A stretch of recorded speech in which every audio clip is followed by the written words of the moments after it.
जिम्मेदारी और बढ़ गई है और इसलिए मैं ये कहूँगा कि 2.5 साल का जो कार्यकाल है, कम समय 2.5 साल का है, लेकिन काम हम मेरे ख्याल से 10 साल का काम किया है। इतनी योजनाएं, इतने सब स्कीम्स है, इतने प्रकल्प है, इतने आगे बढ़ाने का काम किया है। दिन रात मेहनत करके हमने किया है। दिन रात पूरे इलेक्शन में तो छोड़ो, लेकिन जब से हम सरकार में बैठ गए, मुख्यमंत्री के जिम्मेदारी मुझे मिली, तब से मुझे लगता नहीं कि मैं एक भी दिन छुट्टी ली। जहाँ भी गया वहाँ काम किया और इसलिए ये सभी लोगों ने मेहनत कर कर इतना बड़ा काम करने के बाद इतनी बड़ी जीत हासिल की है और इसमें केंद्र सरकार का बहुत बड़ा योगदान रहा है। एक कॉमन मैन, हर एक को लगता था कि ये अपना आदमी है, ये अपना मुख्यमंत्री है और ये मेरी जो पहचान बन गई है, लाडला भाई, ये सब पदों से क्या बोलते हैं उससे ऊपर है और इसलिए मैं खुद को भाग्यवान समझता हूँ। और आप लोगों ने देखा है कि 2-4 रोज से ऐसी चर्चाएं हैं, कोई नाराज है, कोई बैठा है घर में। हम नाराज बिराज होने वाले लोग नहीं हैं, हम लोग लड़ने वाले लोग हैं, लड़कर काम करने वाले लोग हैं, लोगों के जीवन में बदलाव लाने वाले लोग हैं।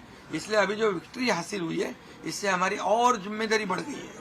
इसलिए महायुति और तेजी से काम करेगी और केंद्र सरकार और राज्य सरकार मिलकर बहुत आगे बढ़ेंगे और निश्चित रूप से इस महायुति की सरकार स्थापित होगी। और इसीलिए जो मैंने आप लोगों को कहा कि लगा कि क्या हुआ, मैं तो कल आदरणीय प्रधानमंत्री जी से भी बात की, उनको भी कहा सरकार बनाने में हमारी तरफ से कोई अड़चन नहीं है, आप निर्णय ले लो। जैसे आपके भारतीय जनता पार्टी को आपका निर्णय अंतिम रहता है, हम भी महायुति के कौन लीडर है, एनडीए के लीडर कौन है, मोदी जी है, अमित भाई है, तो उनको कहा कि मैंने अमित भाई जी को भी फ़ोन किया, मोदी जी को भी फ़ोन किया, सरकार बनाने में हमारी तरफ से कोई भी रुकावट, कोई भी अड़चन, कोई भी कुछ भी किसी तरह का अड़ंगा नहीं है। आप बेशक आप निर्णय ले लो, उस निर्णय की तामील हो जाएगी, निर्णय की अमल हो जाएगी। और मैं आज आप सबको कहता हूँ कि भारतीय जनता पार्टी के वरिष्ठ नेता जो निर्णय लेंगे मुख्यमंत्री पद के बारे में, जो उनका कैंडिडेट होगा, उसको हमारा शिवसेना का पूरी तरह समर्थन है, पूरी तरह हमारा पाटिंबा उनको है। ये आपको बताने के लिए मैंने आज सबको बुलाया है।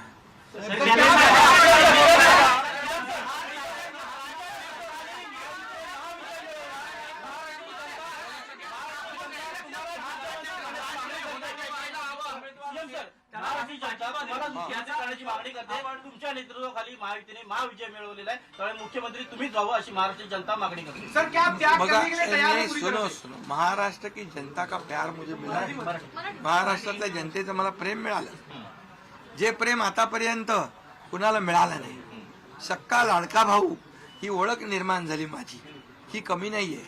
त्यामुळे लोकांची भावना सहज आहे, लोकांची भावना मला साहजिक आहे की कारण मी पूर्णपणे ज्या काही योजना आपण लाडक्या बहिणींसाठी, लाडक्या भावांसाठी केल्या, त्यांना माहीत आहेत, मुख्यमंत्री म्हणून जे निर्णय घेतले ते त्यांना माहीत आहेत, त्यामुळे हा त्यांचा मोठेपणा आहे आणि त्यांना म्हणून धन्यवाद देतो मी।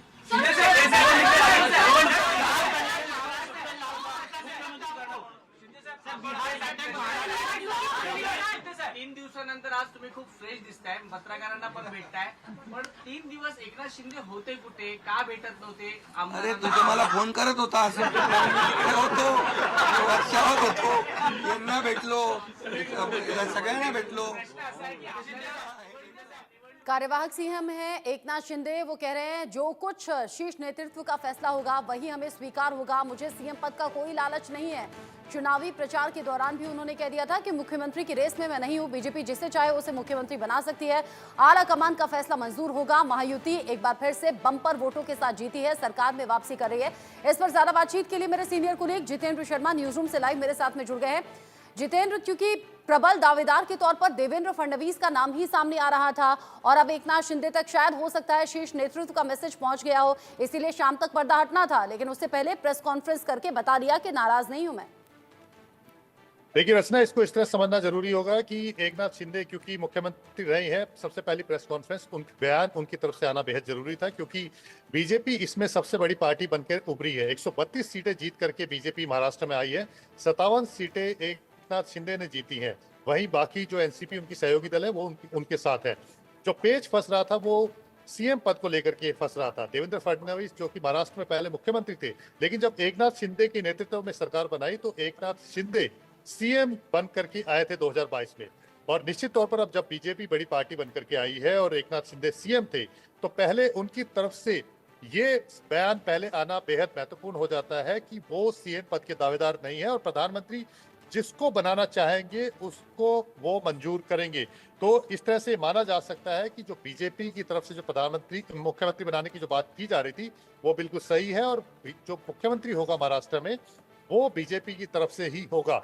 देवेंद्र फडणवीस इसमें प्रबल दावेदार है, क्योंकि जिस तरह से उन्होंने पिछली बार एक तरह से ये कह सकते हैं कि उन्होंने मुख्यमंत्री पद को ठुकराया था, उप मुख्यमंत्री पद पे वो चयनित हुए थे सिर्फ सीनियर नेतृत्व के कहने पर। निश्चित तौर पर इस बात का इनाम उनको मिलेगा, और इस बात का जो संदेश है वो प्रधानमंत्री ने महाराष्ट्र चुनाव जीतने के बाद जब बीजेपी के कार्यालय में जब पीसी की थी जनसभा को संबोधित किया था, अपने कार्यकर्ताओं को संबोधित किया था, तब उन्होंने जिस तरह से देवेंद्र फडणवीस को अपना परम मित्र बनाया था, तो ये तस्वीर उसी दिन साफ हो गई थी। अब सिर्फ औपचारिकता भर बाकी है।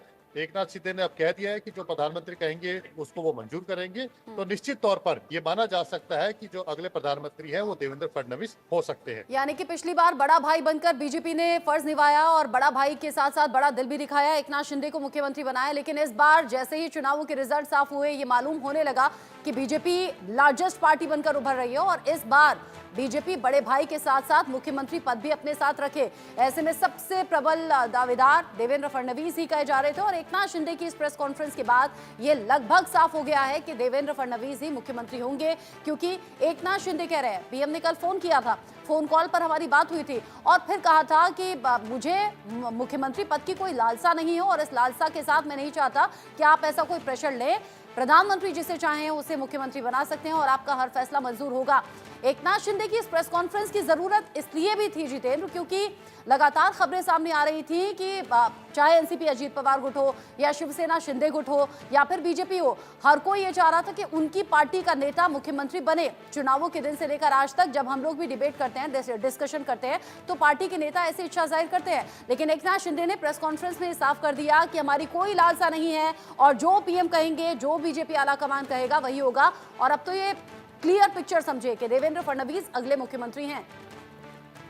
देखिए रचना, बीजेपी लार्जेस्ट पार्टी है महाराष्ट्र के अंदर, 132 सीटें हैं, यानी कि उन्हें जीत के लिए, यानी कि पूरी बहुमत से सरकार बनाने के लिए ज्यादा सीटों की जरूरत नहीं है। 13-14 सीटें ही उनके लिए जरूरत है जिसमें वो खुद से अपनी सरकार बना सकते हैं, और ये बात सेना भी समझती है, एकनाथ शिंदे समझते हैं, और वहीं अजीत पवार जो एनसीपी जिनके पास है वो भी इस बात को बड़े अच्छे समझते हैं। तो यानी कि इन दोनों पार्टियों को ये बात बड़े अच्छे समझ में आ चुकी है कि बीजेपी लार्जेस्ट पार्टी है और बीजेपी अपने दम पर इतनी सीटें लेकर के आई है, और उन्हीं की वजह से एकनाथ शिंदे और अजीत पवार को भी ये सीटें मिली है, क्योंकि ये जो महायुति का जो अलायंस था वो कहीं ना कहीं काम किया है। और एकनाथ शिंदे क्योंकि मुख्यमंत्री थे और बीजेपी ने जिस तरह से उनको सपोर्ट किया, और उसके बाद ये सरकार जो कह सकते हैं कि बिगेस्ट पार्टी जो है वो बन करके आई है, और अब महाराष्ट्र बीजेपी महाराष्ट्र में सरकार बनाने के इस मौके को बिल्कुल भी जाने नहीं देगी।